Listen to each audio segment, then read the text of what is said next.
यार ऐसा है कि बहुत हुआ क्वेश्चन एंड आंसर, अब थोड़ा आराम का मामला आ गया है, ट्रू एंड फॉल्स।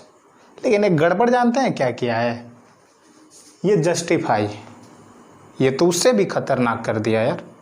तो कोई बात नहीं यार, तो भी शुरू करते हैं, चलिए शुरू करते हैं। तो क्वेश्चन नंबर पहला कह रहा है कि वैल्यू ऑफ 10a, जो tan a का वैल्यू होता है क्या हमेशा 1 से कम होता है? कौन बताया यार, ऐसा हो ही नहीं सकता है। देखिए कैसे। अब ये छोड़िए, ये क्या कह रहे हैं, हम जो कह रहे हैं वो जरा सुनिए।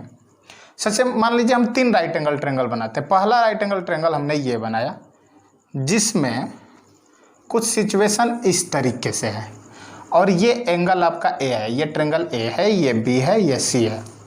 तो अब जरा एक बात बताइए कि ये भी तो एक राइट एंगल ट्रायंगल है,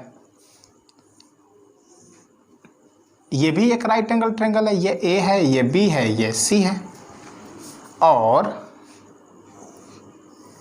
ये भी एक राइट एंगल ट्रायंगल है कि नहीं है? ये आपका ए है, ये आपका बी है, ये आपका सी है। तो यार हमने 3 राइट एंगल ट्रायंगल बना दिया। कितना? 3। अब ये भाई साहब कह रहे हैं कि क्या हमेशा लेस देन 1 होता है? चलिए देखते हैं। अब इस केस में देखा जाए तो tan ए एंगल के लिए अगर हमको tan लिखना होगा तो होगा tan a equal to perpendicular, ये होगा बेस, ये होगा। तो परपेंडिकुलर है आपका BC अपॉन बेस है आपका AB। यहाँ तो देखने से मैं क्या बोल सकता हूँ कि length of BC is less than length of AB। ये तो है, ये ऐसे देख रहा है। तो यार अगर BC AB से कम है तो इसका मतलब अगर न्यूमरेटर की वैल्यू डिनोमिनेटर से कम है तो ओवरऑल वैल्यू लेस देन 1 होगा कि नहीं होगा? होगा। तो इसका मतलब tan a की वैल्यू क्या होगा? 1 से कम होगा। लेकिन ये एक स्पेशल केस है, क्या ऑलवेज लेस देन 1 होगा? नहीं, ये पॉसिबल नहीं है। क्यों? अगर मान लीजिए हमने एक ऐसा राइट एंगल ट्रायंगल लिया जिसमें परपेंडिकुलर और बेस का लेंथ दोनों सेम है, यहाँ हमने कंडीशन डाल दिया कि जो BC है वो AB लेंथ के बराबर है। तो इसके केस में अगर इसके लिए मैं tan a का फॉर्मूला लिखूं तो क्या हो जाएगा? परपेंडिकुलर अपॉन बेस, ये हो जाएगा BC अपॉन AB। यहाँ दोनों बराबर है यार, बराबर होने के चलते कट के वैल्यू कितनी हो जाएगी? 1।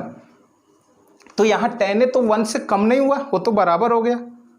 अब ये थर्ड सिचुएशन देखते हैं जिसमें क्या हमने दे रखा है कि जो BC है that is greater than AB। तो अगर इस A के लिए अगर मैं tan a का फॉर्मूला लिखूं तो ये हो जाएगा BC अपॉन AB। ठीक है। तो अब इस सिचुएशन में यार BC AB से बड़ा है तो इसका मतलब जो भी वैल्यू मिलेगा डेट आर ग्रेटर देन 1, और 2 भी हो सकता है, 3 4 5 से कुछ भी हो सकता है। तो इससे हमें ये पता चला कि नहीं, ये बात गलत है। This statement is absolutely false. ठीक है, because the value of tan a it may be less than 1 और मे बी इक्वल टू 1 और it may be greater than 1। Okay, अरे आगे चला जाए भाई, क्वेश्चन नंबर 2 पर। सोचते हैं कि हम जा रहे हैं, ऐसा कुछ नहीं है। चलिए तो क्वेश्चन नंबर 2 पर आते हैं। जल्दी जल्दी मिटो यार। चलिए तो क्वेश्चन नंबर 2 कह रहा है कि सेक ए की वैल्यू है 12/5, then some value of angle है। अच्छा ये पता है। कह रहा है 2 कि सेक ए का वैल्यू दिया है 12/5। तो क्या ये वैल्यू पॉसिबल है? ये ट्रू फॉल्स बताना, आप देख लीजिए ना क्वेश्चन। ठीक है, क्या ये वैल्यू पॉसिबल है या नहीं है? चलिए चेक कर लेते हैं। ठीक है, अच्छा एक बात बताइए, सेक ए का फॉर्मूला क्या होता है? सेक ए का फॉर्मूला होता है, इसको हटा देते हैं, इसका होता है हाइपोटेनस अपॉन बेस। चूंकि ये कॉस का रेसिप्रोकल होता है तो कॉस एक बराबर क्या होता है? Base upon hypotenuse. तो इसको उलट दोगे तो हाइपोटेनस अपॉन बेस हो जाएगा। ठीक है, तो यार यहाँ से देखा जाए तो हाइपोटेनस की वैल्यू कितना हो गई? 12 और बेस की वैल्यू कितना हो गई? 5। ठीक है, एक हम राइट एंगल ट्रायंगल बना लेते हैं।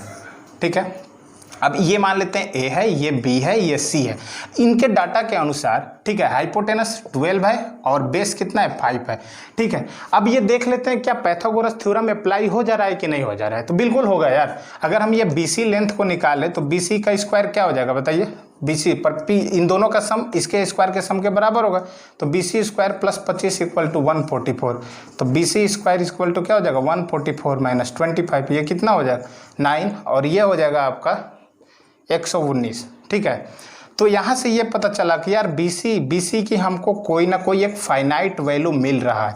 तो अगर फाइनाइट वैल्यू मिल रहा है तो इसका मतलब ये वैल्यू पॉसिबल है, बिल्कुल है। और एक चेक करने का और तरीका बताइएगा नहीं ना किसी को। देखिए हाइपोटेनस, ये राइट एंगल ट्रायंगल में फिक्स होता है कि हाइपोटेनस जो होता है वो परपेंडिकुलर से भी बड़ा होता है और बेस से भी बड़ा होता है। अगर इस कंडीशन को सेटिस्फाई कर देता है तो इसका मतलब ये वैल्यू पॉसिबल है। अब जैसे मान लीजिए कहता कि सेक ए की वैल्यू है आपका 5/12, ठीक है।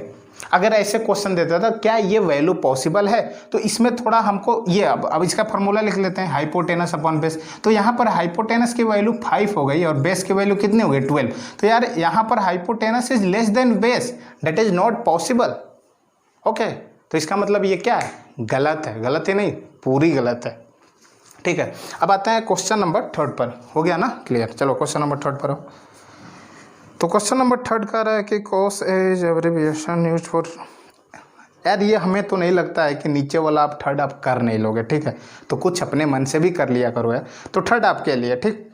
तो ये बोल रहा है कि cot A is the product of cot and A. नहीं भैया, नहीं, ये गलत बात है, फॉल्स है। ऐसा नहीं होता है कि हमने ये लिखा है, बता दूँ यार, हमने क्वेश्चन नंबर ये 4 जो है ये बोल रहा है कि अगर कॉट ए है तो क्या ये कॉट इंटू ए होता है? नहीं, ऐसा नहीं होता है। कॉट जो है एक फंक्शन है, ठीक है। इस फंक्शन के अंदर हमने एंगल रखा है, ठीक है। अलग अलग एंगल के लिए ये वैल्यू अलग अलग होगी। This is not a multiplication, ठीक है। ये फॉल्स है स्टेटमेंट, ओके। और लास्ट क्वेश्चन है sine theta is 4/3 for some angle theta. अब देखो आ गया ना क्वेश्चन नंबर 5, जो अभी इस पर अभी मैंने बता रहा था वो बिल्कुल दे रखा है क्वेश्चन नंबर 5 में, ठीक है। तो क्वेश्चन नंबर 5 देखते हैं, ठीक है। क्वेश्चन नंबर 5 तो बोल रहा है कि अगर साइन ए की वैल्यू 4/3 है, क्या ये पॉसिबल है कि नहीं है? चलिए देखते हैं। तो यार सीधी सी बात है, ठीक है। साइन ए का फॉर्मूला क्या होता है? Perpendicular upon hypotenuse. इक्वेट कर लो, इक्वेट कर दिए। तो परपेंडिकुलर की वैल्यू कितने मिली? क्या यार दत्त यार, गलत लिख देते हैं। परपेंडिकुलर की वैल्यू कितने मिली? 4 मिली। और हाइपोटेनस की वैल्यू कितने मिली? 3।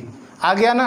अब हमने बताया यार कि किसी भी राइट एंगल ट्रायंगल में अगर सबसे बड़ा कोई साइड होता है तो वो हाइपोटेनस होता है, ठीक है।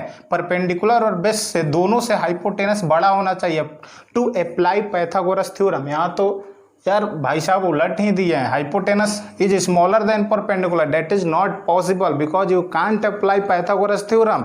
सो this statement is absolutely false.